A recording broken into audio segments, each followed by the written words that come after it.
In this episode, we rebuild a 2150.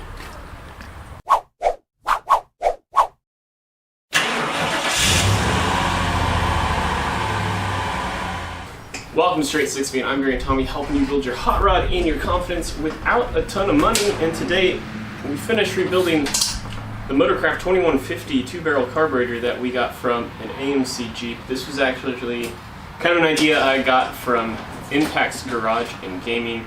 He let me know that not all 2150s are created equal. Of course, this one that we rebuilt has a little bit bigger Venturis, so it flows closer to 350 CFM compared to my original stock Fairmont Motorcraft 2150. Got a little bit of work done through the week, so I will let you know what that is here in a second. Otherwise, just sit back and watch. I'm going to do a little voiceover for the steps to rebuild a 2150. Prior to this episode, we, through the course of the week, installed the enrichment valve, as well as the poppet valve assembly and the aneroid assembly.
Honestly, as I record this today, I did get out here a little earlier than normal, so we got this wrapped up. It's actually before the time I usually get out here on Sundays, so that's great. And I'm gonna try popping this on the car, try starting it up today.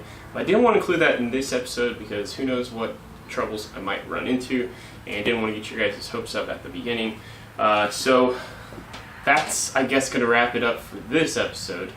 Like, comment, share, subscribe. I don't care which one you do. If you want to see some of my other videos, check them out over here. Gives you a little bit of update of how we got to where we are today. Otherwise, that's going to do it for this episode. Until next time, peace out.